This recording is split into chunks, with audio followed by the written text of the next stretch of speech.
So you're actually encouraging a younger demographic of people to come and speak to you about something that you're not allowed to do. That's not safe, my brother. And I repeat, Jeffrey Marsh cannot come to my ends. Forget about his response. I think it's more about what you said. You can't say something about someone and then police the response. That stinks. Did you see what Chris Brown did? I'm for it. 1, 2, 3, 4. Put it on the screen. Some people find it really difficult to accept what their parents had done or how their parents treated them when they actually have a child. Leo, what would you do if somebody, like, you found out one day from a reliable source, oh God, that your mum was a trifling hoe? If you hear his verse on do you know what Wax I like? On, Wax Off, his storytelling ability is so good. I love it when, do you know what it is? Yeah, I love it when they're believable as well. Yeah. I believe him fully. Yeah. I just believe him. I believe him, bro. It's the attention to detail. See, in that Daily Duppy, when he talks about robbing the crops and then going to the window and open it, and it's like, let me come back in 2 weeks, and now, fam, A-Star's cold. A-Star's cold. Imagery and articulation is. That's what I like. Because you get the painting the picture. Painting the picture. And usually, you know what? You find that rappers, the certain rappers that can do that, actually, that's not their, like, they're not believable. But they know how to do it, though. Before we continue, was there a memo or something? What's that? What do you mean? All in black, all in hoodies. Me and Chuckie even got the same trainers. This stinks. Oh, yeah, shit. Fucking neck.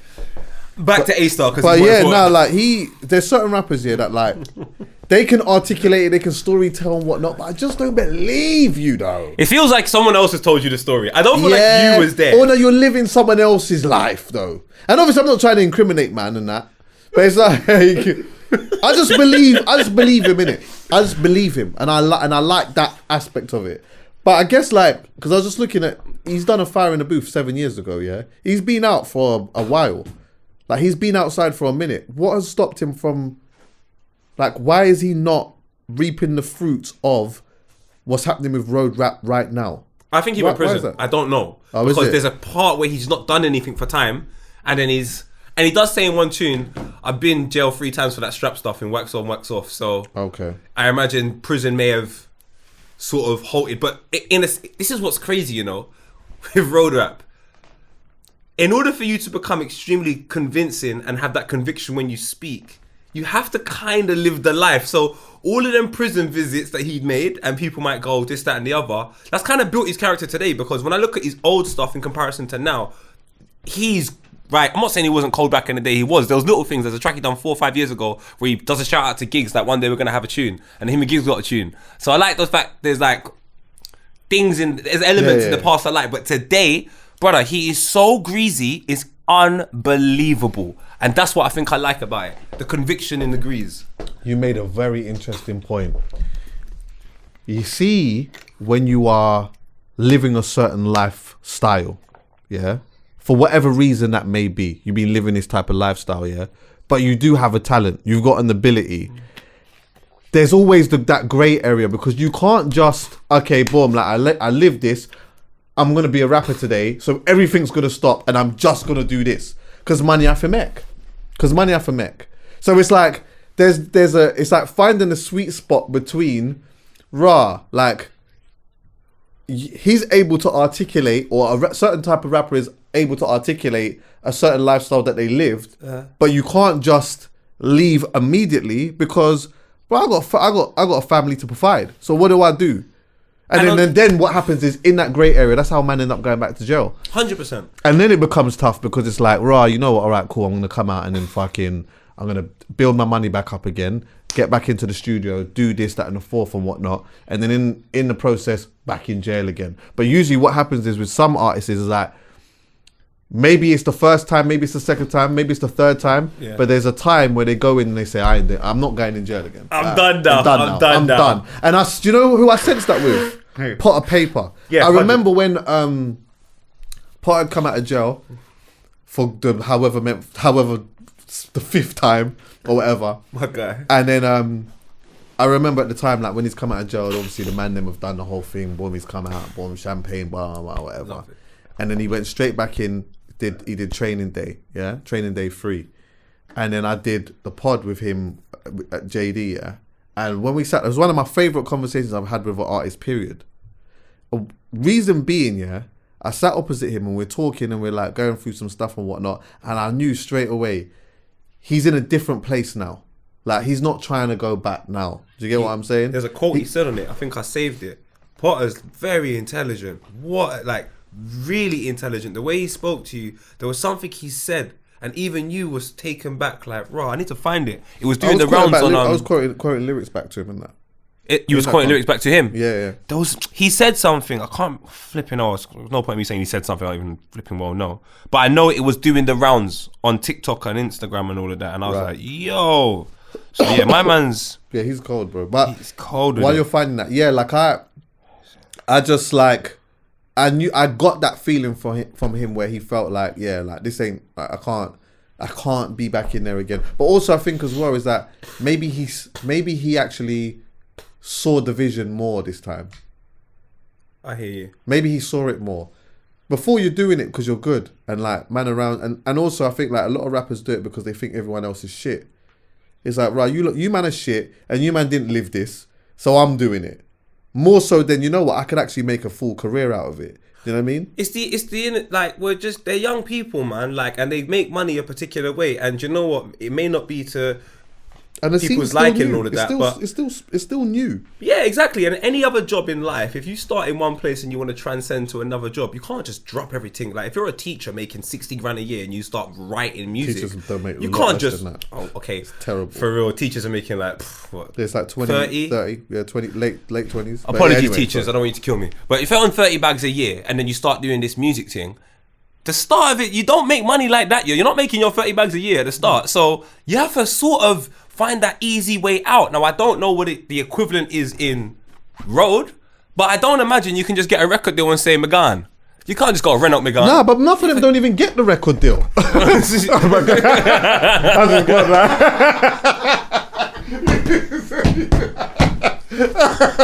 Hey. But you know what? Nah, enough of them don't even get that. Sometimes that comes mad late, bro. But do you know what I'm saying? But even the not even the record deal, just the money that you be making, like in order for you to get to that point where you can be a Nines or even be a Potter, it's a long way. Why can't we just? I'm not saying I'm condoning the thing, but I like Top Boy. That's all I'm gonna keep saying. You know what it is? I'm understanding of the 1 foot in. Yeah. I'm so understanding of that because it's difficult. It's so difficult. If you've been for years as well, just been making money a certain type of way, and you do have a talent, which is rapping, or even just like, I don't know, managing someone. It doesn't have to be that. It could just be like you found someone that you like a man, like an artist that you like or whatever. You want to manage that person. Of course, like you're trying to find an escape route. You're trying to find a way to get out, however you can. But it doesn't. You can't. It's so difficult to just say, do you know what? Today, all right, here's my line. I'm gonna give my line. I'm gonna diss that and forth and whatever. And today, I'm gonna just do this. Do you know how difficult that is for man to do? I can't imagine. So I don't know, but I'd imagine like that is the one of the more because it's not like I'm not saying it's right, but I'm I'm understanding of the 1 foot in. Yeah. And at the end of the day, let's have it right, cuz we go to educate ourselves at the end of the day to go and get a job to make some money. And these people just found an alternative route. There's no YouTube tutorials for it, nothing. I kind of rate them for even finding the ability to go in between the cracks and find money and still be a success at the end of it. Like, I don't even look down at it. I kind of look like, whoa, that's a mad thing what you've done. You was on the streets doing that and no one could see and you made your... And now you've transcended out of it and you're doing that. Fredo, Rude Boy, congratulations. I like that. And there's so many other examples we can go on to say. Gigs, all of these guys. So I don't like when people look down on it or say anything. No, exactly. But I also feel sometimes I sympathise for the Don who is like planning his escape route and then just gets caught. Yeah. Do you get what I'm saying? It's part of the risk. It's part of the game. But it's like, you know what? This person was genuinely really trying to get out. Yeah. Just really, really trying to get out. And you know what? Like maybe there's people that have had that escape route where it's like, you know what? 3 months. I'm gonna save up for another 3 more months, and then I'm just gonna take the leap of faith. And then man get licked down with 3 weeks to go. Bird. With a big one as well, and then it's conspiracy and everything else. Do Do you get what I'm saying? They've caught you with the madness now, and it's brother. 6 years, 7 years, and how different is life then? There's one Don. I mean, this is like he wasn't doing road, but sometimes I think about this anyway. But one brother that gone to jail that I know, yeah, he went to jail when we was youths. My man is still in jail now, and I think, fuck, What? brother, bro, he's still in jail now, and it's mad to think, yeah, brother, that was a long time ago. But do you know how much happened in life? Since then, brother, he's gonna come out and see internet, toaster, picnic, Toaster.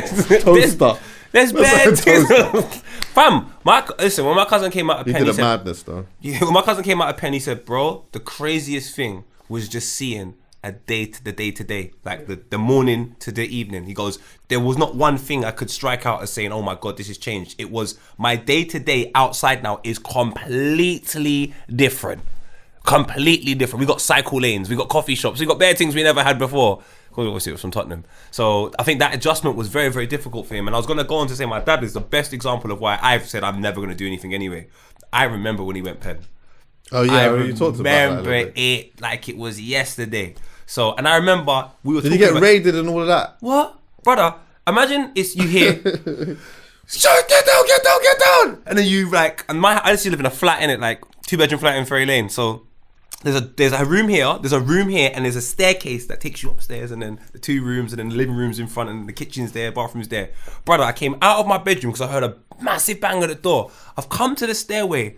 I see laser beams. I see bear man coming up. Get down. So my brother comes out. He's like, what do we do? I'm like, I don't know. So we ran into the bedroom. We got baseball bats, and then some guy comes in the room, shuts it. It was the most surreal thing ever. I was like, That's mad. crazy, yo.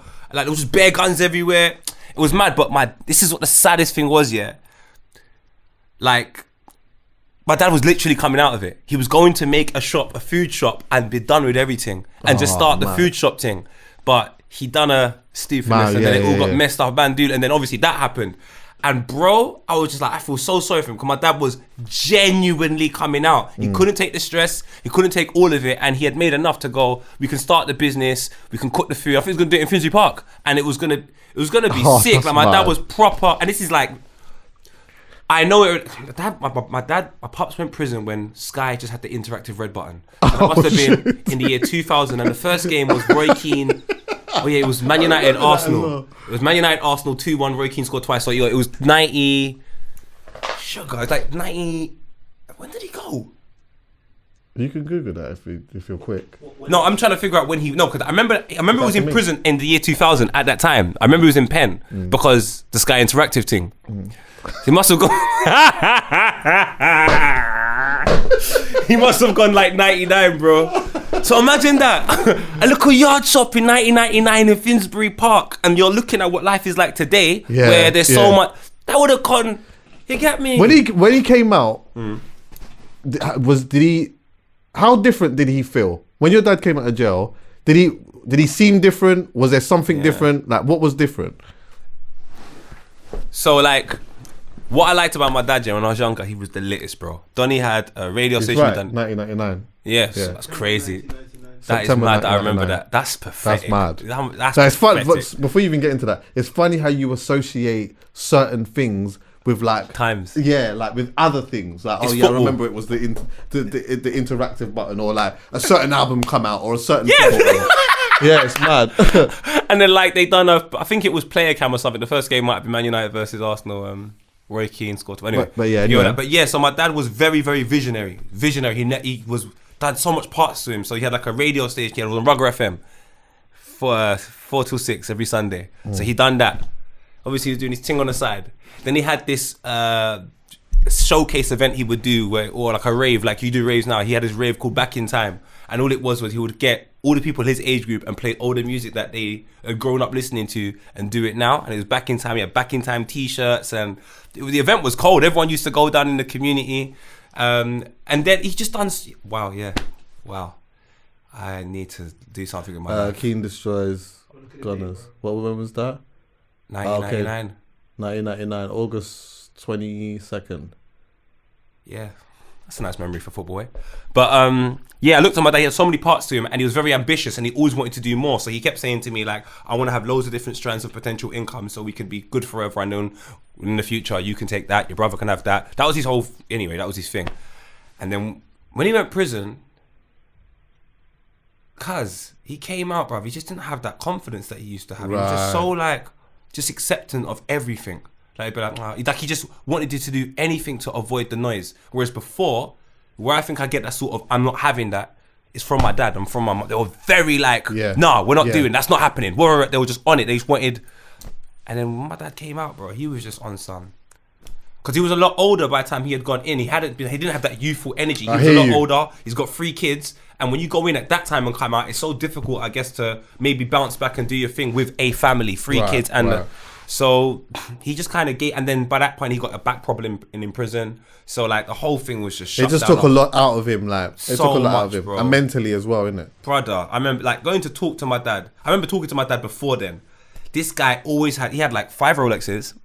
My dad had 5 serious? cars when I was younger, you know. My dad had, I can show you everything. My dad had a Wolseley. He had a red Benz, a grey Benz. He had some next old blue. My dad had a convertible. My dad had so many cars in Ferry Lane. And people used to be like, why? And my dad had Rollies. He had tailor-made suits. Oh, my dad was mad. not a joke. Like he was not, I can't lie, he was sick, bro. He was outside. He was a guy. So like he used to be like, and I remember he used to get us to always clean our shoes. So he used to go, you have to polish your shoes. So like every Sunday night or Monday morning before we went to school, we had to polish our shoes, and he used to tell us the reasons why you need to polish your shoes. He used to tell you that your hair, your watch, and your shoes have to be on point, and then, and they can forget the rest of the outfit. He goes, you could wear shorts and a t-shirt, but if your haircut is looking good, you have a good watch and good shoes, people pay interest. So I remember I used to be like, I can't want my hair a particular way, and I remember like, so when I get money, I'm definitely buying a Rolex. I'm gonna be with my dad, and I used to get my shoes. I've got tons of trainers now because of my dad. So like, I remember that energy. And then when he came out, he just gave stuff away. He just, all the things he valued, he just didn't care. He would just start wearing tracksuits. It's like the justice system defeated him. Do you feel as well though that like maybe he might have just thought, you know what, nothing actually matters now? Because sometimes you think like there's so much things that you feel matter, then you go away and you realise actually nothing matters. Possibly, but there's an energy he had where in front of us. Well, like, obviously some things matter, but you know what I mean. I think the way he went was it was kind of embarrassing though, man. I can't lie. Oh, really? There was like 10 feds in the house. There was so much police, and then I remember I begged, and them times I didn't know there was a police officer that was actually trained to go into the children's room and stay with the children to keep them calm. And I said, I'm coming out the room. He goes, you can't. I said, it's my bloody house. I remember being like, this is my house. I want to go toilet. So I went out the room, and I remember looking at my dad. I'll never forget it. I remember it was, by this time it had been like 10 to 8, and we weren't going to school. We had school the same day, so we weren't going to school. My mum was in tears, and my dad was like, don't worry, Carl, I'll be on by 12. And the police officer was like, no, you won't, mate. You ain't coming out for a long while. And they were cockily just laughing, taking stacks of money out. The weed looked like Weetabix. There was just so much of it. Like, they were just going down the stairs with everything, taking everything out, laughing. They were ridiculing him. Like, oh, you had a good time. Like, they were taking the piss. They took the pirate DVDs. They were just taking anything. My mum will hit the cable, but if you had a chip cable, mum would hit it like, I hope they don't find the chip cable in the room. Oh, shit. That's important. I hear that still. So, but yeah, and I can honestly say, like, I've never seen my mum that defeated before. And then, like, I'll never forget, my dad said he'd be home by 12, and me and my brother waited until 12 o'clock. Didn't come back. And it was heartbreaking. It was man. that was the most hurt I've ever been. Because I was like, I remember looking at mum like, why are you upset? He's going to come back 12 o'clock. He said it. Brother, I saw my dad a year later, cuz after Interactive, Sky, Roy Keane scoring twice against Arsenal. So you didn't go to visit him? Yeah, visit him. I visited him twice and I couldn't do it no more. Because the second time I went, no, tell a lie, I visited him more than twice, but I didn't go as frequently as everybody else because I knew my dad one way. And I was the oldest, so the way I knew my dad was he was some superhero. And obviously I didn't have the greatest relationship with him, but there's sporadic times that, you know, I had the opportunity to interact with him or what have you when we were younger. Brother, I can't lie, my man done his thing, bro. He was hardly in the house because he was on the roads, but he done his thing, fam. And then when you saw him in a prison costume and there's bare people there around. It's mad. When you see your pops in a situation like that, it is crazy, man. It was peak, man. It was peak when them things happen to your dad. Especially, it depends, because like, I wasn't close to my dad, but I know I used to do everything to be close to my dad. So I would try. I got into football music because of my dad. My dad DJ'd, so I was DJing at like 9 years Oh, old. your dad was a DJ as well? Yeah, Rugger FM. Okay. So then he taught me how to DJ. No. And then at 9-10 years old, I would DJ at like my brother's birthday or something like that. So What, you, yeah? Yeah, there's little pictures of me on the deck. Oh, you look like you could be a DJ as well still. You got was DJ like looking vibes. Come on, look cool, innit? Yeah, And the I same thing hear was that. football. Like I got into football because of that. So then what I hated was when I got to that 11, 12 years, 13, 12, 13, my dad's gone now. And that's the time where I can go more football matches with him and go more. So Did you see when you get a bit older? See when you have a turbulent relationship with your dad? Like obviously, you don't need to deep dive into your relationship with your dad because that's personal, yeah. So just say what you feel like you want to say, yeah. But like when you do have a turbulent relationship with a parent, do you get to a point? I'm asking this because I never really had a turbulent relationship with my parents like that. Yeah. But I'm always curious to like know at what point, or is there a point where you kind of say, you know what, like they're flawed. yeah, You know, like we grow up thinking that our parents are supposed to be a certain way. yeah. And then sometimes you get older and you realize, you know what, at one point my parent was younger than me. And they're humans at the end of the day. We think that they're superheroes and they're supposed to do this and that and whatever. But in fact, they're not. And at times, they can be fuckery. At times, they can be wrong. Sometimes, they could be all the way right and you're not hearing it. Sometimes they can be there. Sometimes they might not be there. Sometimes there's all these different variables here. Did you ever have that where you actually just had like a light epiphany where it's like, you know what? You're at Egypt. You're Flawed. You're flawed. You're a human being and you're flawed, innit? And I have to accept you for that.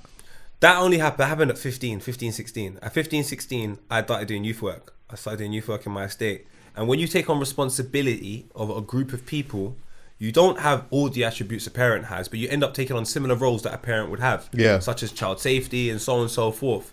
So then when I looked at the procedures that I took in order for me to keep people engaged and so on and so forth, when I went back home, ended up having to do the same thing in my house.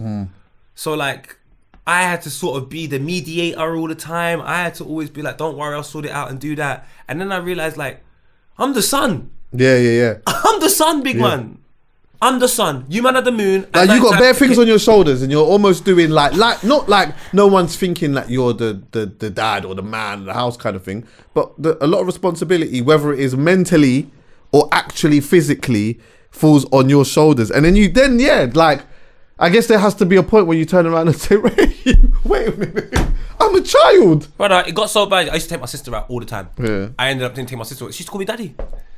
Oh shit! But only for a joke because it was like a joke thing. But no, my dad and my sister are like that. They are close. But yeah. like I realized that I started taking on so many roles in the house because I just saw all of these problems. And then you get to like 20, 21, because then I'm like 7 years deep in youth work, 6 years deep, and you're like, brother, you man are acting up, you know. You don't need to be doing all of these things. I've done a different procedure for a period of time.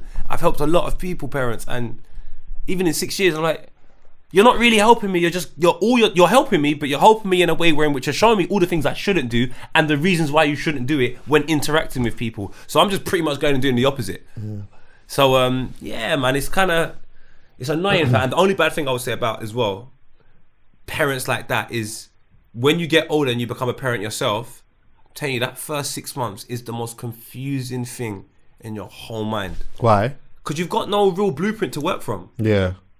Yeah, I know. I always think, you see, when I even see pictures of people walking out, like they leave the hospital and you walk out with a baby and then you get home and you've got a whole life. Now you've what? got a whole baby. What do?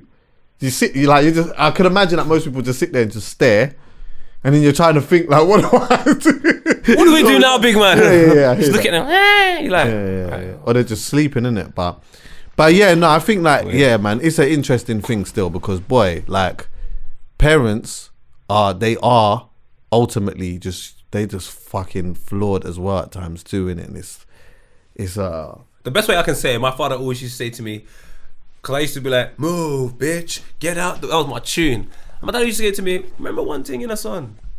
Every girl you call a bitch is someone's daughter. Oh, right. Everyone you call a bitch is may have a daughter. So my thing was like, raw. if that's my perception of that person, one day she might become a mum, but that's what she was when she was a child. So look at your mum like, what were you when you were a child, big man? Oh, so And you father, don't, what were you when you were a child, because you don't even want to know.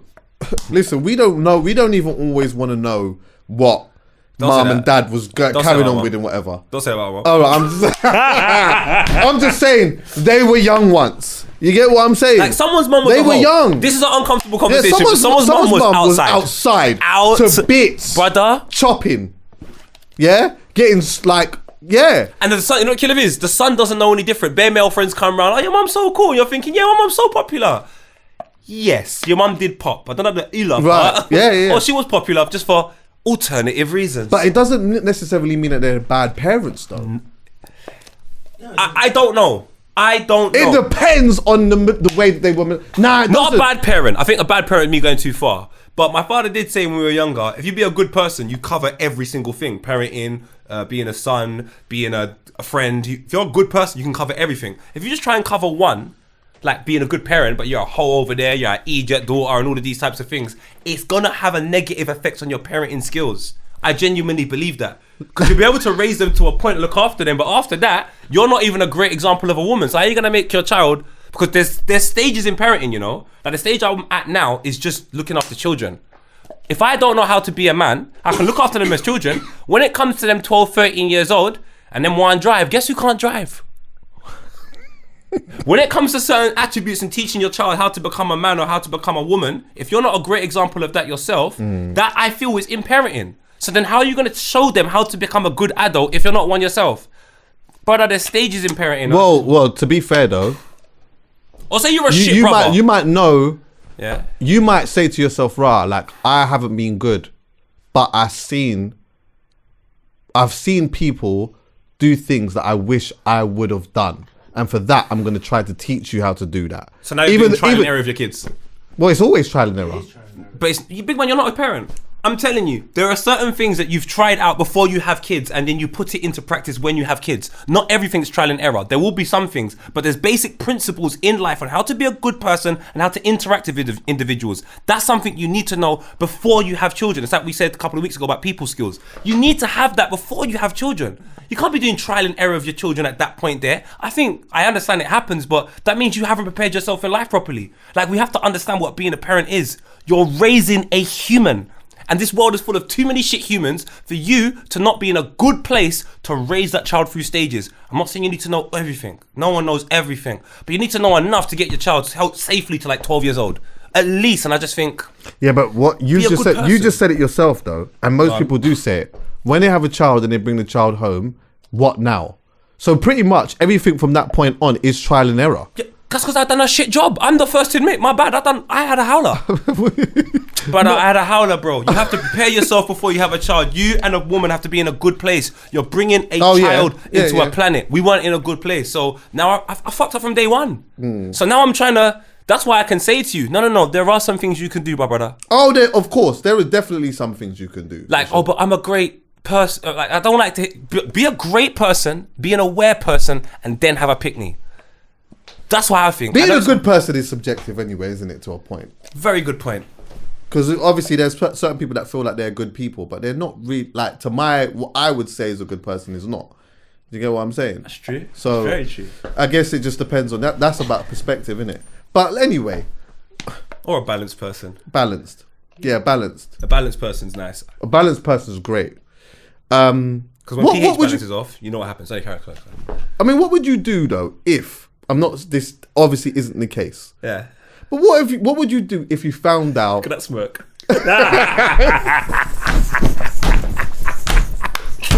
Because I'm gonna say it. You're gonna go wild. I'm Go. gonna say it. Say it. Neo. What would you do if somebody, like, you found out one day from a reliable source Oh God. that your mum was a trifling hoe? What would you? How would that affect the relationship between you and your mum at this point now? Well, It wouldn't affect mine, I don't think. I think it would affect mine. Go on. I've just got to be honest. Go on. And that's down to Go how on. I've been as a human. Right. So I may have disregarded women like that. Like, man, I don't want to know this. Man, don't want to know that. You know, your mum was a Excuse me? Right. So you mean I've just been disrespectful to all of these women, not appreciated that it might have been a certain stage in life and they're just going through their thing. They will get to the right point because guess what? My mother was there. It's gonna throw my head all. I'm gonna have to question my mum. Why? Why did you do all of this? I mean, it would be super baffling. Yeah, bro. But you know what? She's not anymore, innit? How do you know? You've never even looked at your mum like that. Now you start saying, start oh, questioning everything. Uncle Johnny. And he's not my uncle. You start questioning everything. Look, to be honest with you, you know what? One day I'm gonna sit down and have a conversation with my dad, and I'm gonna ask my dad, is there because there's some things I would love to discuss, and I think it's important for us. To be honest with you, I would love for him to come in with us and just talk life. I know that he wouldn't, not now, but there are a couple of things that I'm gonna ask him if like it's okay for me to talk on. But let me tell you something. My dad was definitely a hoe to bits. My dad used to always say to me sometimes, don't worry, you'll understand when you get older. Oh, I heard that a lot when I was younger. He used to always say that to me. But he was outside a lot. Yeah, there was a lot of inconsistencies in regards to like relationships and women and whatever. And this is not to say that he treated women bad, but he was flamboyant with his thing. He was flamboyant, yeah. You didn't understand what was going on. Yeah, and it was quite difficult to understand. I've always remember like, you know, there's like certain little things that just sort of stay with you and you don't know why. Like you don't know why that made you feel some type of way. But I always remember one time I was in the car and he was dropping me to school, one girl in the car, yeah. Dropping me to school, you know, one girl in the car. And I remember this girl like playing with his ear. And I just didn't love it. I didn't love it, innit? Because it wasn't mummy. I hear you. You understand what I'm saying? It weren't mummy. And I understood that mum and dad wasn't together. I understood that. But I didn't love someone, like, what is that? Like, what does that even mean? I didn't even, by the way, play with my ear now. Oh my God. You'll understand when you get older. I understand. I can only imagine when that woman was playing with my dad's ear that he would have wanted to chop to bits after that. Because when you play with my ear, what? Did the car go from 20 to 35 miles per hour? He dropped me to school very quickly. I thought so. Yeah, I got to school early. Yeah, I was there before Gary. Yeah, right. So I was there at the same time as the janitor. But I'm telling you, come there at the same time as the teachers. I got there early and whatever. But yeah, like there was, you know what I mean. He was definitely, but they were very. I think I don't know what they were doing in their personal life. I don't really know too much like that. But what I will say is there was definitely a difference between like my mum and my dad when it came to relationships and maneuvering around relationships. And that's why I do think that in some way I benefited a lot from seeing both sides. Yeah. So I benefited from seeing the way that like my dad maneuvered in his relationships and whatnot. And like him also getting to a stage in his life where I think that he really realized that relationships are not necessarily for him. He is as long as he can look after his kids. Wait, that's the most important thing. Huh? Your dad's future. Yes. Yeah. Yes. Hey, but bring him here. I don't know what does future look after his youths. I mean, I don't know him, so I'm All not right. talk. My dad, when it came to looking after his youths, he would always do what he could do for that. If it meant he had to drive miles to go and get his youths, he would do that. If he had to go and fly and get his youths, he would do that. He never needed to do that, but he was always there. His door was always open, and I think for him, looking after his kids and being there for his kids was just the most important thing to him.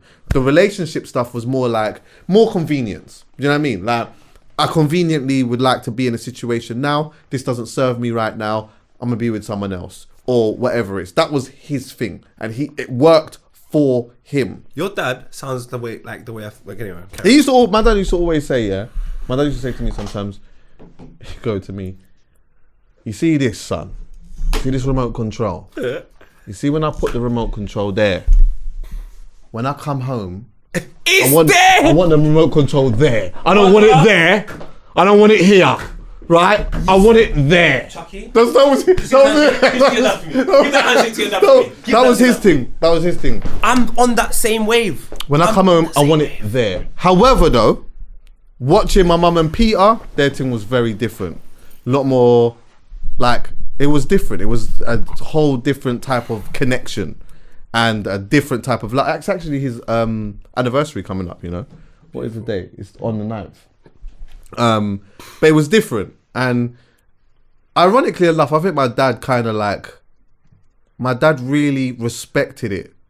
Sometimes I go to my dad's yard and he'll be like, "Oh, like what's how's your mum and Peter?" And I'll be like, "Oh, they're all right. They've gone for a walk. Like they've gone like to Ireland for a walk and that." And he'll lean up in his chair and he'll say, "They've gone for a walk?" I'll be like, yeah. And he'll be like, "What? Where?" I say like Ireland and gone in the hills and whatever. And he'll be like, "What? They're just walking?" I'll be like, "Yeah." And he'll be like, "I love that, you know." But he could never do that though.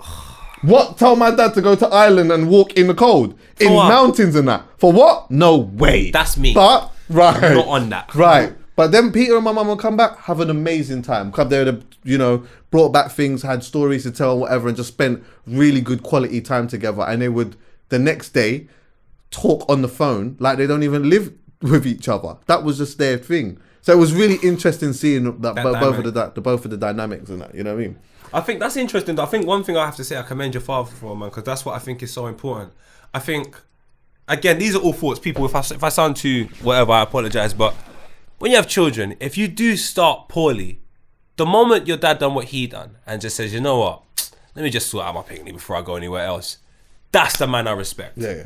Because there's no point of you starting a new family if you've paused the other game. Go finish that game. Right. Save it and then come to this game. Man's trying to play 2 games at the same time. You've only got 2 hands. Right. Come on, you have to use the joypad with one. You know. So I just think, man, I proper commend and respect your dad for that. Proper commend and respect. Yeah, man. Being a parent can't be easy. Nah. But especially when you're supposed to be a superhero, but you ain't. You ain't a superhero. You're a human being, and you are flawed to bits. You're gonna make a crazy amount of mistakes. And you know what? This is what I was gonna say before. I was meaning to say this way before. Yeah. But like, sometimes, from what I've heard, some people find it really difficult to accept what their parents had done or how their parents treated them when they actually have a child.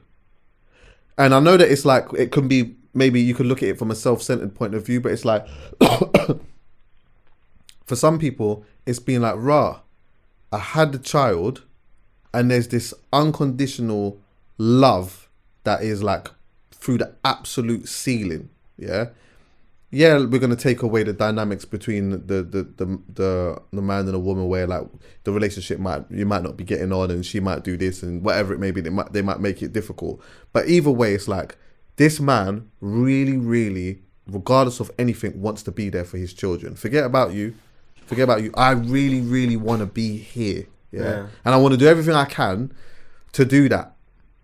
And some people then look and they think, like, you never did that for me. How comes you never did that for me? I think, and it becomes difficult, and it's like now, then that becomes, you have to open up a conversation on that, because I think whenever somebody does have that feeling where it's like, like I've just had a child, or I've just seen a baby, and there's this unconditional love or whatever, and I would do everything I could to be there for my child, only for me to now think, my dad never did that for me. That's not what he did for me. I think when we open up these conversations, be intrigued to find out like what times actually look like then. This doesn't mean, this is not an excuse, but it's like, I think sometimes in some situations it's so nuanced, that some people only have a certain amount of fight in them. Some people are whatless. Some people will have a ute and just say, you know what, fuck it, like I just had a ute or whatever. Some people do that. Yeah. But some people only have a certain amount of fight in them. I'm trying to be there. I'm trying to do this. But we keep knocking heads and you don't want me to be here. So you know what?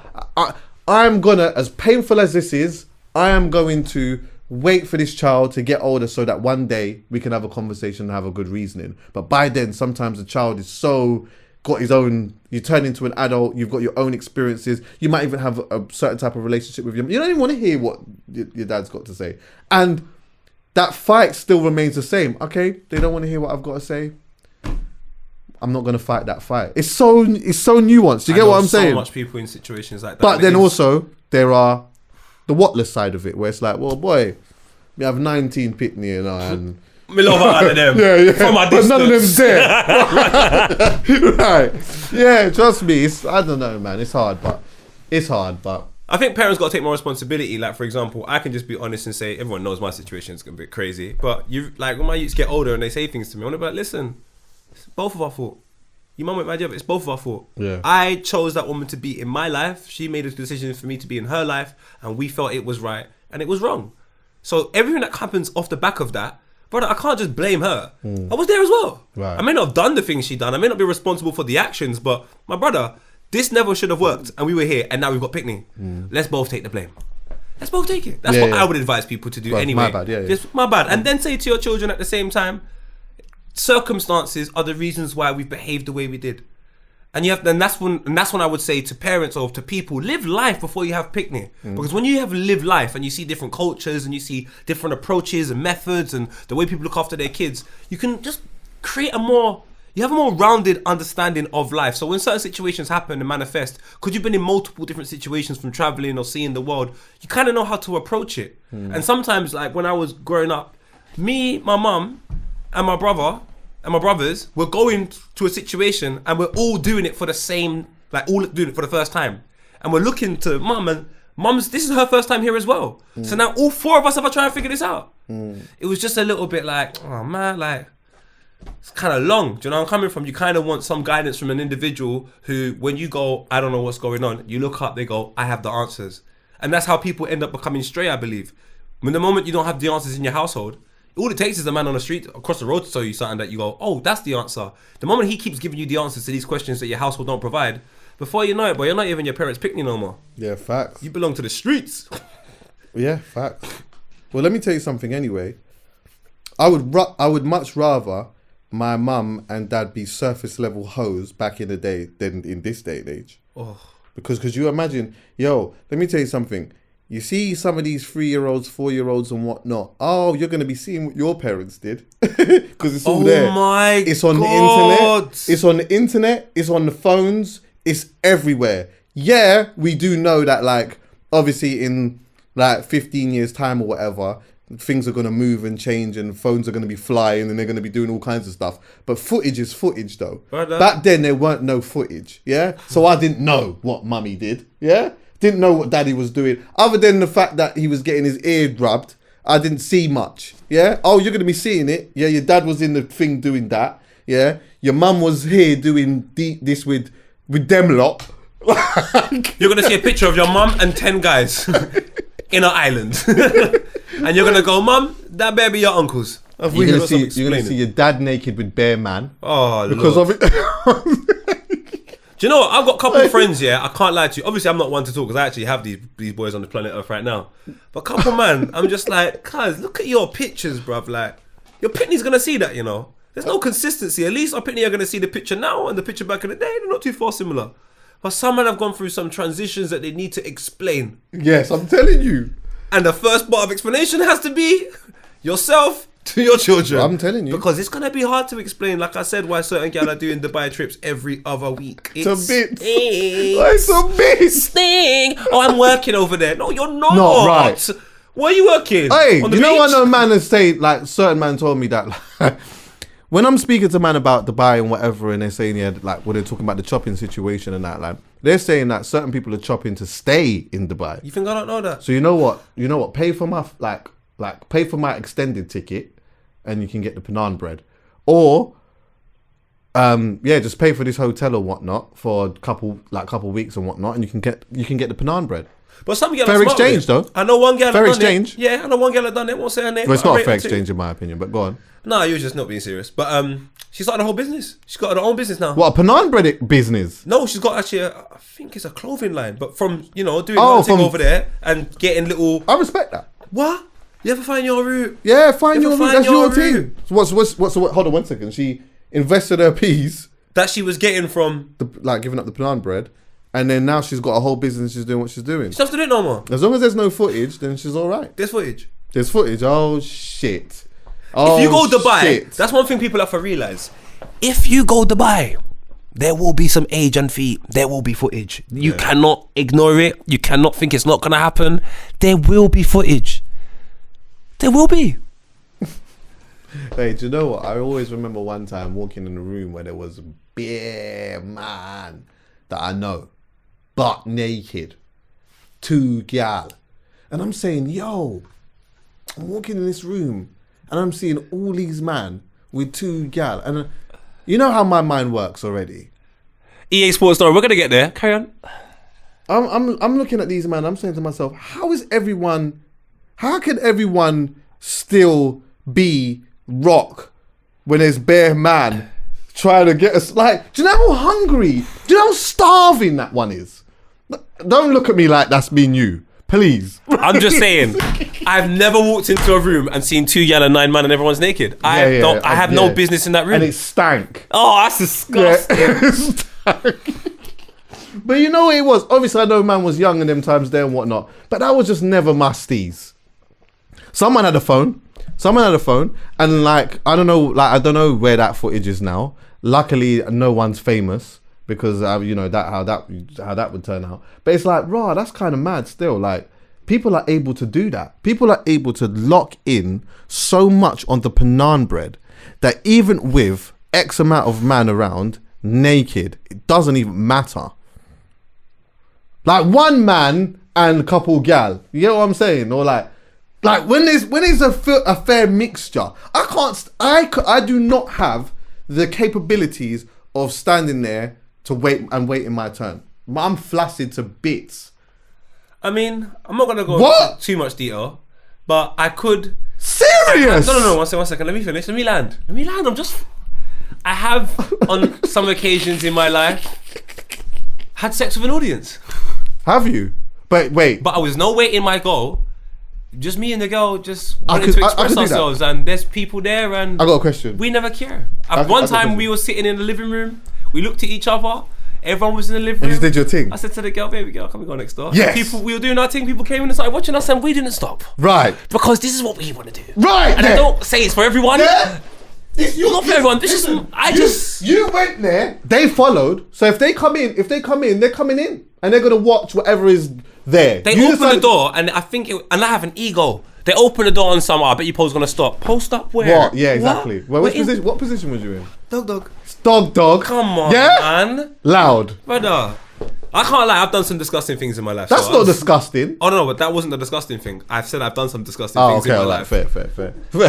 I'm the only man in the room, and anyway, let's carry on. Would you go to a sex party? I've been to a sex party. Really? Yes. Tell me. Let's go. I'm thinking about it. So I went to one that was weird. God. So I saw a lady from Babe Station once upon a time. Right. She was living in this Which area. one, the man asked? But this is time ago. My Brethren Vision dropped me there. So I remember this lady from Babe Station hit me up and she goes, I met her in Great Portland Street. We exchanged numbers very quickly because I said, I'll see you on Babe Station. And she said to me one day, come round to my house. I want to have sex with you. Oh, shit. You have to come in the next 45 minutes. You got to come in the next 45 minutes? To the yard. Come in too. And I had no way of getting there. And my friend happened to be at the house at the time and goes, I want to drop you. So he dropped me there, what have you. We've done whatever we done. And I thought that would be the end of it. Until she goes to me, do you want to come to a sex party?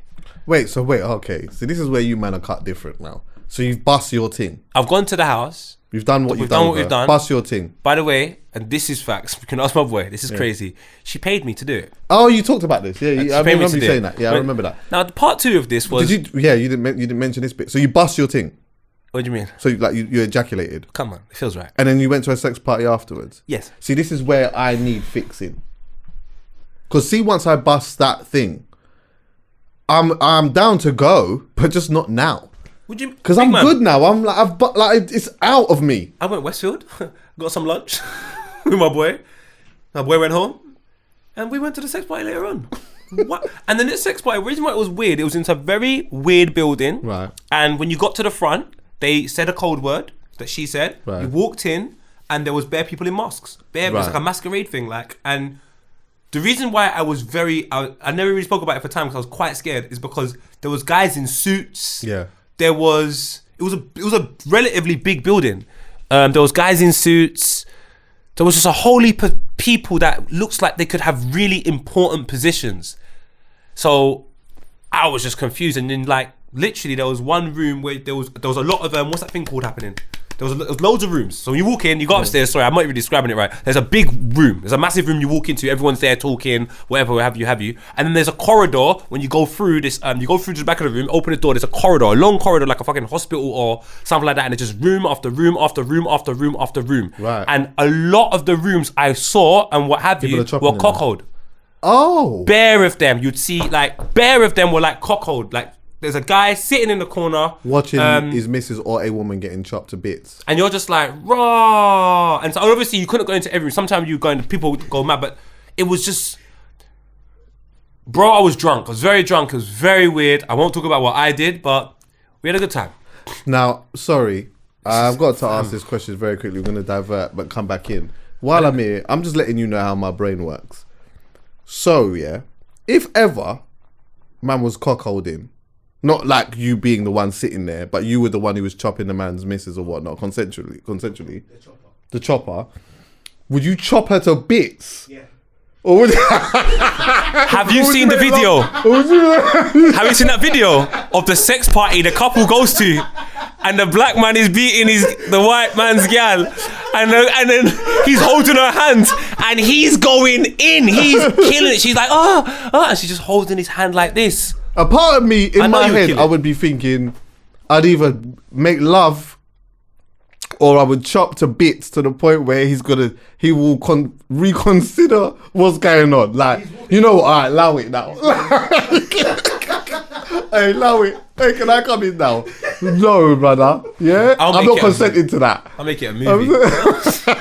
Like I would have to say, if we're gonna do this, darling, you have to go to the ends of the earth. Places that you haven't been with him, you have to deal with me, and he has to watch. He's got to watch that. Yeah. We have to put on a show. It's important.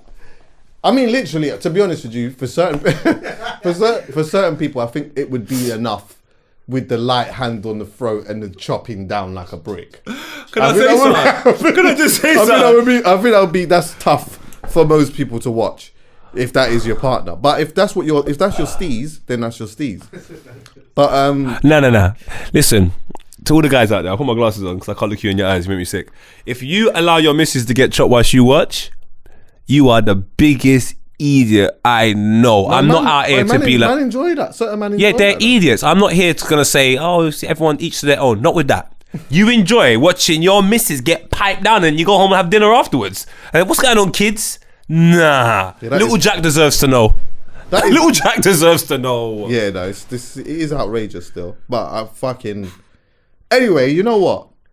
That car ride home must be awkward, man. What? No, because if that's the do you know norm, what? that's To the be honest norm. with you, the car ride home wouldn't be awkward purely because I'm assuming that most of the time, not all, but in the law of percentages, that most of the time, it's actually the guy who wants that to happen.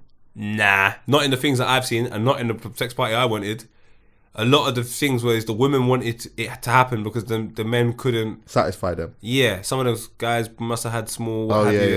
yeah, Do you know what? And I'm with you. You know. Do you know when it would be awkward for me if I had a film and I was going to design a film where this scene happens? My scene would be that happens. The guy was 6'8". He absolutely battered this girl. I want it to be a Caucasian couple because obviously you don't think I'm racist. And then I want the car ride home. I want her to be knocked out in the back, sleeping, and I want him to be driving home. Oh my God. What song's playing?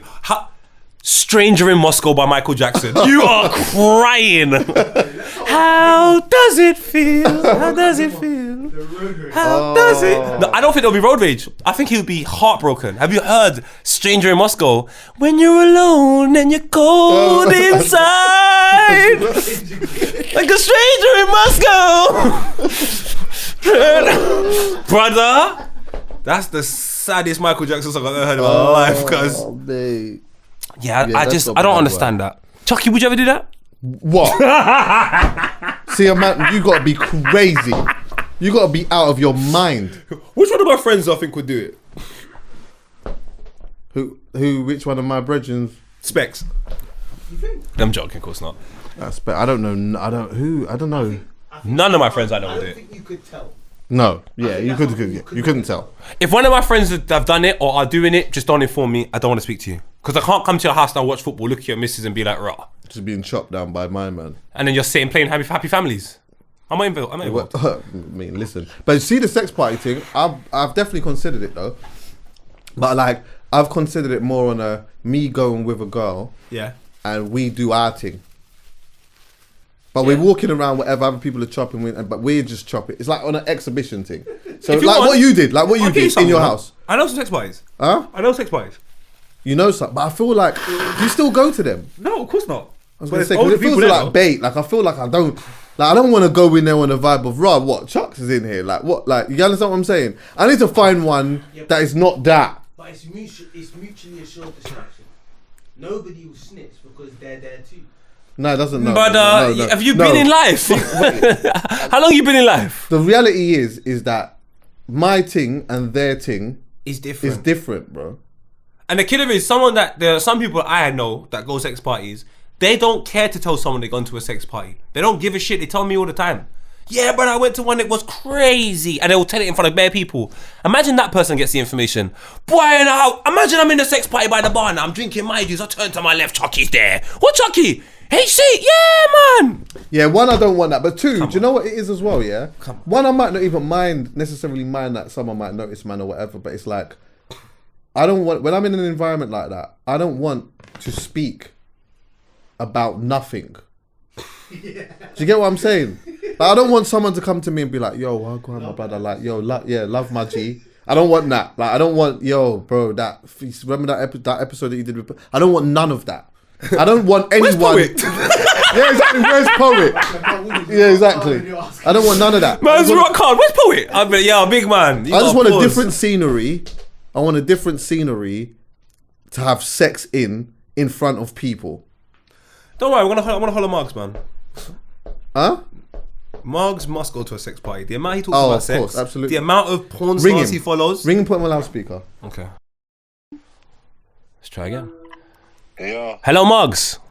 Yo, Chargy. You are live on HC Podcast. Anything you say or do will be used against you in the court of YouTube. Chuckie has a question for you. Brother, have you been to a sex party before? What? Have you been to a sex party before? I don't know how I feel about this. Do you know what? I'm basically saying, yeah, that I'm thinking about going to one still. Yeah, but where though? It's bait, man. That's what I'm saying. He said it's That's what I bait. said. Because I'm saying, you know what? I don't want to go nowhere. A man saying to me, yo, well, go on, my brother. I don't want to hear that. I don't want to hear nothing. Exactly. That's brazy. But- so it's like, it's good that you're having a conversation because now someone that's in the secret society is going to send you the message. And then you're gonna go. But hear what I'm saying, though. I'm kind of on a not going to a sex party to chop like people there. I'm going to I want to take somebody with me and chop them there.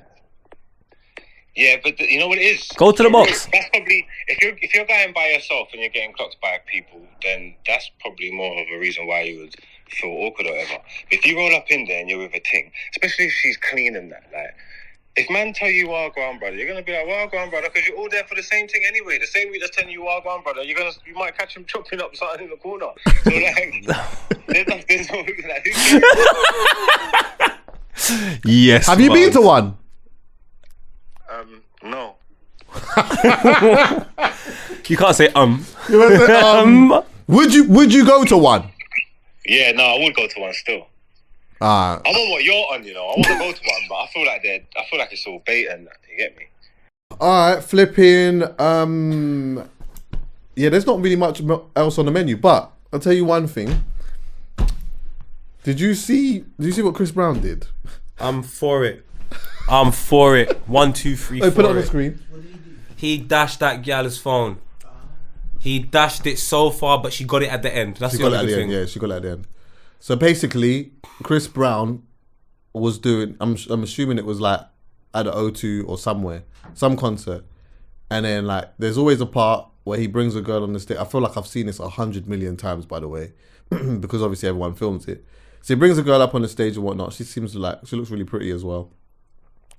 My observation is that she she is probably attracted to Chris Brown more than she actually is a fan, because the song Take You Down, that like is a very popular song by Chris Brown, I noticed that she didn't really know the bars to it. I did notice that she said the bars wrong, but anyway, I'm nitpicking now. No, you're not. So anyway, You're basically stating the fact that Chris Brown is extremely popular now, and loads of people went there because they wanted a Kodak moment. right, yes, Exhibit exactly. A. So she's now like trying to take her phone to film him dancing on her on the stage or whatever. So as she's doing that, he then takes the phone, which we're about to see now in a minute. He's dancing behind her right now. She's trying to look. Pause that. Can you pause it? Go back. Pause. Wait, no, go again. Pause here. It's all right. It's kind of already. This is my observation. There's too much going on here. I understand. All right, cool. Chris Brown, whatever you want to film, whatever else, yeah. But the taking the phone out bit, then the angling of trying to look cute. So you're trying to find that. You're so out of this moment at this point. So out of it, yeah. You take the phone out. Now you're trying to angle it. Look, take the phone out and just film one time. The angling it bit now. You're trying to find the right bit to get the angle. As that's happened. Look at the flick of the wrist. The wrist is like that's her. Yeah, deflect. Yeah, that's it. Who fucking came up with that, by the way? Where did that come from? What? Girls. Yeah, what? Like Girls. the wrist flicking. Do you remember the fish thing? What was the fish one? With the oh my god, bruv. So anyway, at this point, no, we've gone past a bit anyway. He's already taken her phone and put it on her lap. Then this is happening now. Press play. He just said, you know what? Gone! Flung the... She's vexed though. If you see her face... Yeah, of course. For me personally... Do you know what? That could have really hurt someone though, I can't lie. Brother, could you imagine the conk? Could you imagine the conk on the floor, especially if this hits you in the corner like this, like that? Yeah, that's... And now he's got a case on his hands. Brother, that could all hit somebody in the eye, nose... So you're saying we have to wear helmets when we go to a Chris Brown concert? You might have to wear a helmet. This is mad. Now man's are riding a bike at the concert. The thing is, I just think this is a little message to people, yeah? I'm not going to say young and old. I think we should learn to read the room.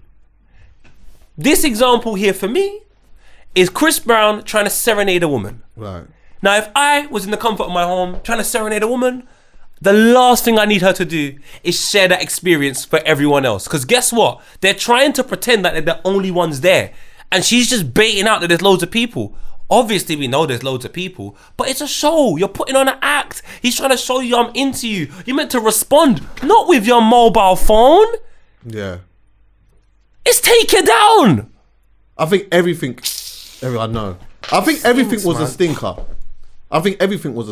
She's pretty. He's obviously doing his thing. She's obviously taken the phone out. He's placed it. That is the first indicator. Do you know what? He just wants to serenade you. Just leave it. Yeah. Then she does it again. Then she angles. That's another stinker. So she's taking it out again. He's even dancing on her and she's not even really in it. She just wants to film this. That's it. Look, even after he's come off, she's still not even really paying too much attention. Beat Chris Brown, you know. Yeah? Do you know what she looks like she's there? She looks like she's trying to find a filter. And yeah, finding the filter. Oh my God. But then the throwing is still a stinker as well. And I think... He threw it was hilarious as well. Do you know what? That throw, yeah, was so brazy. I'm so surprised it didn't go to the other side. Look at his face. I know. Do you know what? Chris Brown's out. He was angling. He was trying to get that as far as possible to the other side of the arena. And you know what? That might have been why it didn't hit anyone, because it probably nearly got there. Like it didn't go into the other stand, but it might have went to that. You know when you're in an arena, yeah, and then obviously everyone's like by the stage and that, but you know there's always that little back bit there, and you only really see security around there. Like the venue's never jammed to packed to bits; it's jammed to a point. So I think he threw it so far that it managed to just get to that bit. Do you know what I'm saying? In the O2 as well. If that is the O2, that is. I remember I went to go see Jay-Z. There's like a yellow line thing that borders off that has a gap between like where the start of the stands are and where you can stand, so people can walk down there. So he might have thrown it there, but he's been out of control recently. He's trying to turn. If anything, he should have just thrown it to the left or the right, though. No, put it in your pocket. Just put it in your pocket, bro. If you put it in your pocket on some sexy man thing like, yo, darling, me and you's time. In the pants? Oh, you're going too crazy, fam. Look at you. What? Put it in his boxers? Oh, she would have loved that. She would have loved it. Possibly. I don't know. Yeah, possibly. You have to be careful with that one there. I just say, do you know what I'm saying? It's a bit. I'm just saying it's 2023. You're right. He should have put it in. He should have put it in his pocket. Yeah, I just have to put it in your pocket. Or like slide it somewhere or whatever else. You know what the maddest thing is? Sorry, I interrupted you, bro. Sorry. All I said was he's out of control. Like Chunks can't sing around him. Gal can't take out their phone. Play that. Get that. Get the. He's just out of control, brother.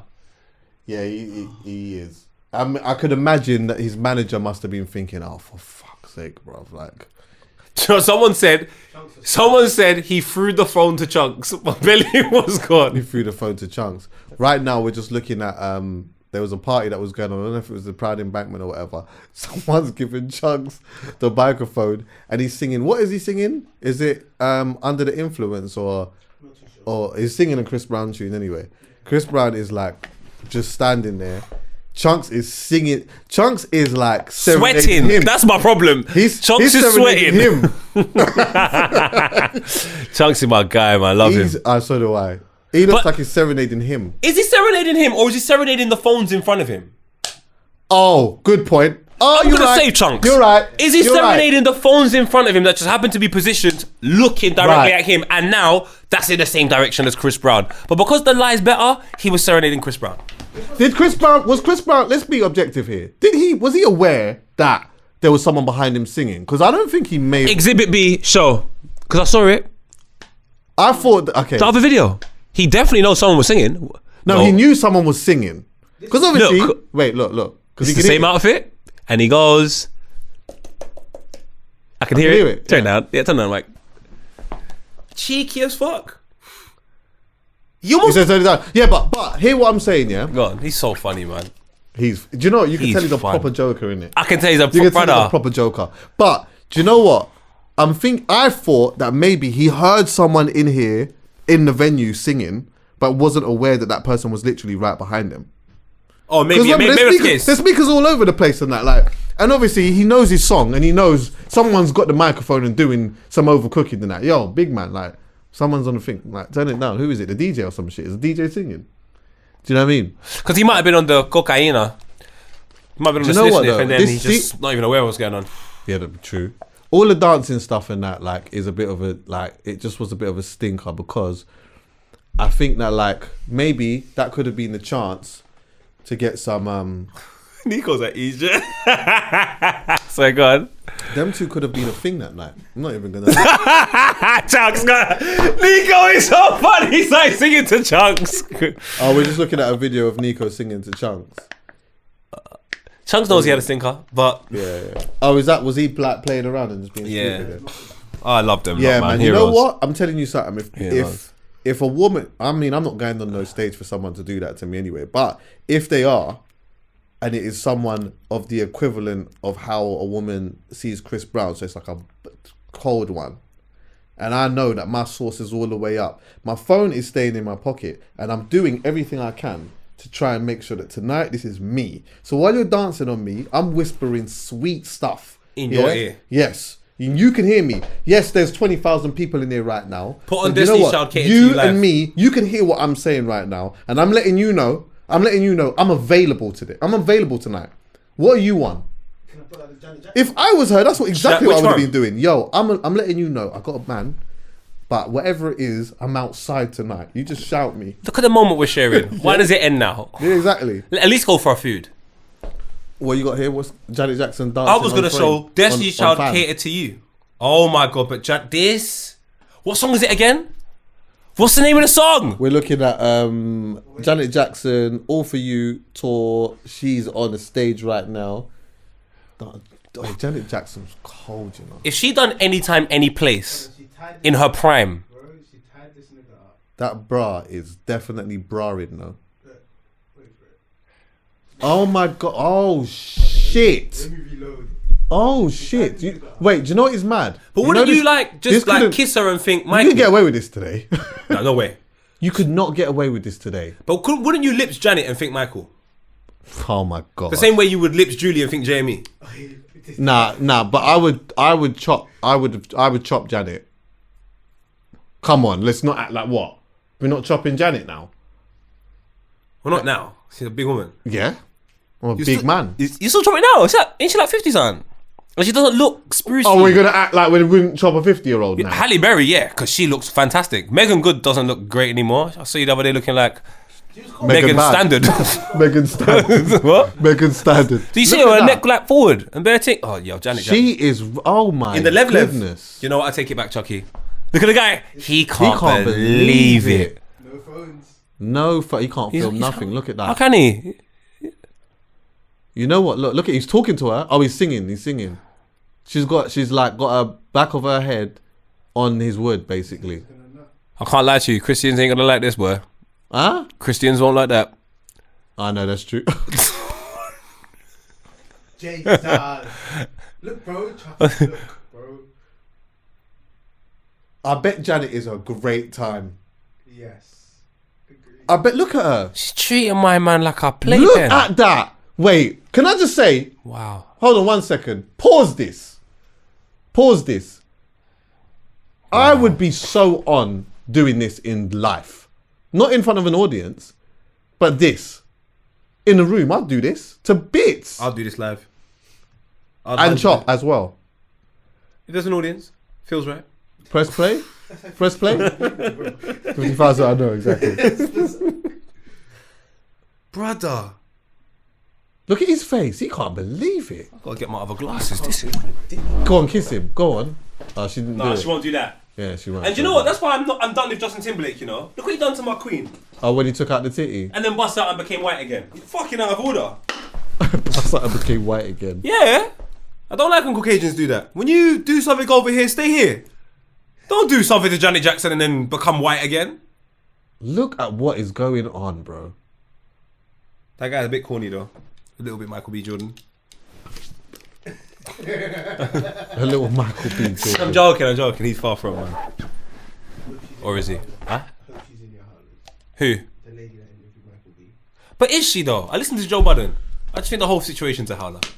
I thought what Joe Budden done was a howler. Oh, Joe Budden's thing was a massive howler. But I think that the whole thing's a howler. The whole thing is a howler. Everything about it just stinks. But do you know what? Okay, let's get into that just a tiny bit for people who don't know what we're talking about. Let's not stay too onto this because this is Americans people's thing, and I'd rather. Man, don't really care. Yeah, but basically, what happens is that she's a podcaster. I've seen some of her stuff and whatnot. She's all right. She usually does She actually was doing a podcast with Wax. Wax is Charlemagne's security, and Wax is actually like he's like Savage. He's like an early Savage Dan. Yeah, amazing. He says the most wildest things. He doesn't have a care in the world. He just says how he sees things. He's hilarious. Yeah, I don't think they do that pod anymore. But she's publicly a bunch of times come out and mentioned that like she went to school with my man or whatever and he was corny. Yeah, and then later on, which was not yesterday, maybe a couple of weeks ago or some shit like that. Years later, they've seen each other on the red carpet. She's doing an interview. She interviews him. She says, "Oh yeah, we've known each other from way back." And then he mentions, "Oh yeah, like I'm the corny guy, right?" And then she says, "I was misquoted" or whatever it may be. And then it's awkward for like 5 seconds, maybe a little bit more. She asks a question about the film and then he just carries on talking about the film, yeah? So obviously then Joe Budden went out and then said that he was embarrassing a black woman on what do you call it? Like in front of an audience. Which is obviously, the first thing is quite ironic on that because I'm sure that his opinion of Meghan is not really so of her being like a super black woman like that. But that's, technicalities. Right, cool, whatever. He also done Love and Hip Hop where he embarrassed a black woman at least once. Yeah. So he just went out and just said a whole bunch of stuff and that was corny and whatever else and whatnot. And for me, when I saw it, at first, when I saw that whole thing, I thought, oh yeah, that's a bit awkward. And I had heard her talking about him being corny or whatever. But personally, my analysis of it is that one, I have a feeling that maybe he might not even have said anything if she didn't say that we known each other from way back. Because in her doing that, she painted a picture like them two were cool. And she publicly went on a podcast in front of an audience. It might not have been a massive audience, but it was an audience, and said that he was corny. He might have been corny, he might have not been. So he was just in some way highlighting, yo, I saw what you said. And I think sometimes what happens is regardless of whether people think that he was right or wrong for doing that, I think sometimes some people do forget that, like, when people say certain things to you in school, or you are known for a certain thing in school, sometimes the words that people give you in school stay with you, and it hurts.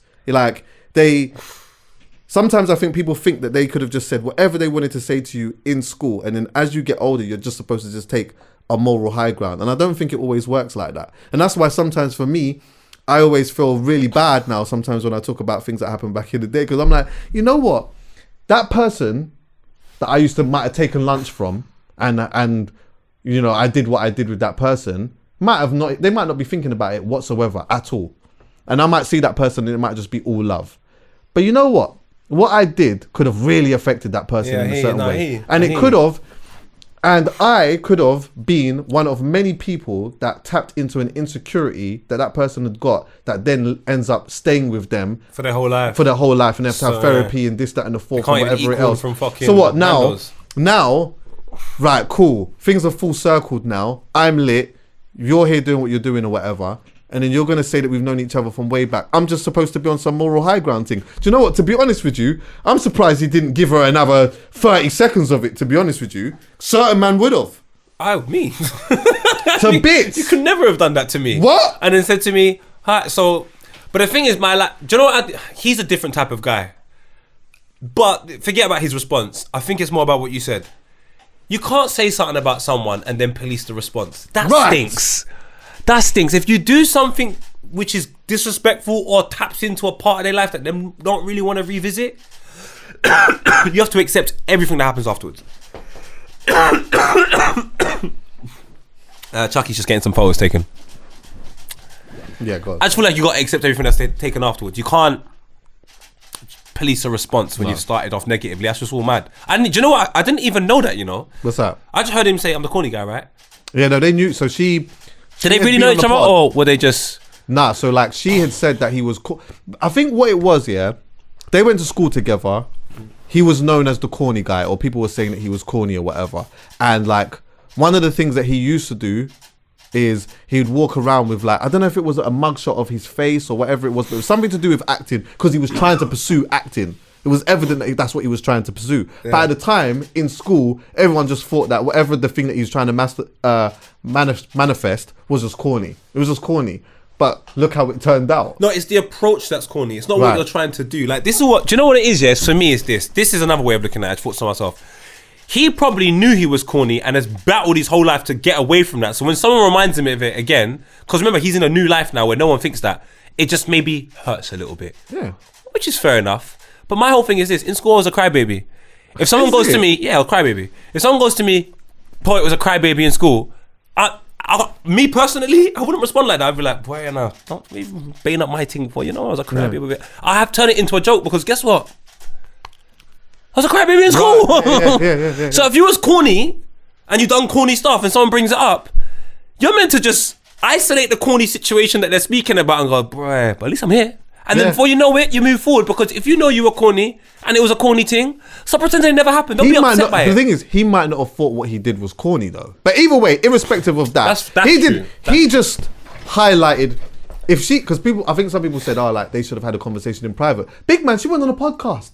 She didn't do it in private. She didn't do it in private. Why should she do it in private? The conversation didn't get leaked. Nah. So she said what she said out loud, and then she said, we known each other from way back. Yeah, I was the corny guy, right? Nah, I didn't say that. No, you said that. Because that's another thing. That's why the whole thing stinks. It all stinks. It all stinks. Yeah, do you know what? I'm not gonna lie. All was hella corny still. It was. You're the guy now. You're the guy, but yeah, well, come on, man. You know what I mean? That's how you're meant to be. Come on, Maggie. Because when he goes, I'm the corny guy. I'd be like, come on, GG, in school, you know what? I would have said it like, yeah, but you're doing fantastic now. But yeah. You were. Yeah. I would have said it so mad like that. He would have been like, he either would have walked away or continued the convo, or joined in on the joke. But either way, he just kind of went with it and whatnot. You know what? And then this is the funniest thing about it, was like watching Joe Biden's response on it was, if there was somebody that was going to make a big deal out of that, it would have been him. Yeah. If he was Michael B. Jordan and he was in that same situation, he would have definitely have had something to say. So whether it be subtly, passive aggressively, or whatever it is, he would have had something to say. And I hear it. I lightly hear it. You can't, like, sometimes the words that you have for people in school might come back and bite you on the backside. The game is the game. We just not, when you're that young, you just don't see that far ahead. It's just, in your mind, it's just a joke. But sometimes the joke cuts deep and people hold on to it. That's just life. To be fair, he dealt, when I think about it properly, he dealt with it kind of lit though. He dealt with it great. Don't he just said, what? He just said, I'm the corny guy, right? And then he kept it moving. And then brought his brethren and had a little talk. Listen, I would they would have little, exactly. I think I would Raining have, now. I would have had some, I wouldn't have gone crazy. I would have joked. I would have made my joke. So I wouldn't, this is what I would have done. I wouldn't have shown I was upset and angry. Nah. But I would have had something to say with a smile. Do you get what I'm saying? I know. And I would have kept doing it. I wouldn't have had the conversation with her. I know my thing when I walked up. And she would have said something, I'd be like, oh, do you usually interview corn? Right. What? I'm like, not today, darling. And I walked away. Not today, darling. I can't give you your thing. I'll give you that moment. If you let it get to you too much, you'll end up like the people that I have on the howlers. And there are so many howlers. Every week there's new howlers. And you think to yourself, aren't you lot bored of doing these things? Now, one of the howlers, I'm going to go and stand up for my sister in the Muslim community. I'm not quite sure of her name, but I do know I like bravery. I like when society's saying boom, boom, boom, boom, boom, and someone comes across and says, irrespective of that, there's a way to do it. I'm not saying that's an issue, but there's a particular thing right now that you're doing that I don't like. There is an individual on TikTok called Jeffrey Marsh. He, I don't care what the subject matter is, bro, is encouraging young people, children, Yeah, I saw that. Turn that down, bro. Turn that down. He's encouraging children to come and have private conversations about multiple things to do with their sexuality, including sex. And he has this Patreon where he's talking to people and let me tell you something, Jeffrey Marsh. I'm not going to go too much into anything, but if you try and do that to any of my family members, I could do time quite comfortably. You're a big fucking man. Now, I can talk about it all day, but someone done it, and I think they've done it incredibly well. I won't play the whole thing. I'll play a bit of the clip right here. If you want to get more information on the clip and so on and so forth, I'll get EA Sports to put it in the actual description below. But this is what I will say, people. You see, when you live your life in work, children and women are the most important thing on planet Earth. You protect them at all costs.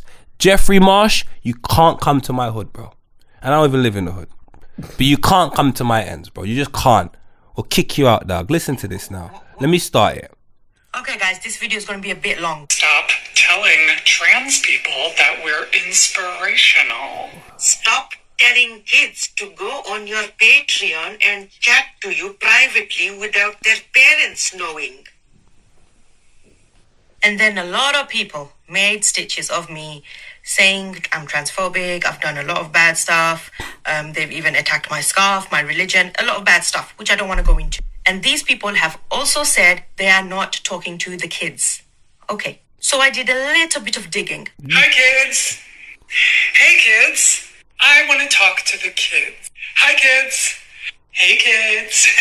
So yeah, there's a lot of videos of them addressing kids. Now, the main video I want to talk about.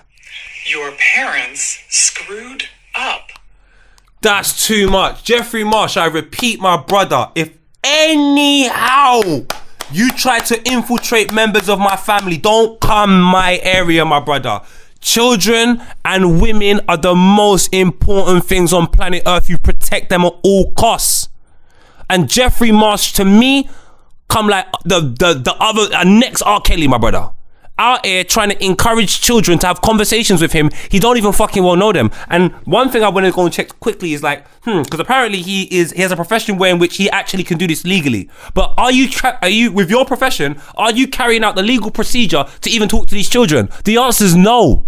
In order for you to talk to a child under the age of 16, you have to have the parents' consent. I've done some research. So you're actually encouraging a younger demographic of people to come and speak to you about something that you're not allowed to do. That's not safe, my brother. And I repeat, Jeffrey Marsh cannot come to my ends. That is mental, bro. Women and children need to be protected. And then you've got individuals all over the world trying to do mad stuff, bro. I don't care. And I am not looking at anyone's sexual preference, their colour. I don't care about none of that when it comes to the safety of children and women. We save them, irrespective of who they are. We try and look after them. We save them.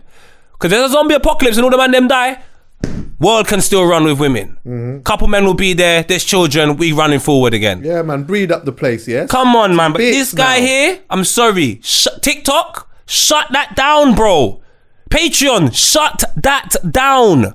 You have a man out here on these platforms doing effery, bro. I understand this freedom of speech thing and all of that, but bro, protect the people that are the most vulnerable. Fam, Hcpod is Jeffrey Marsh wanker, bro.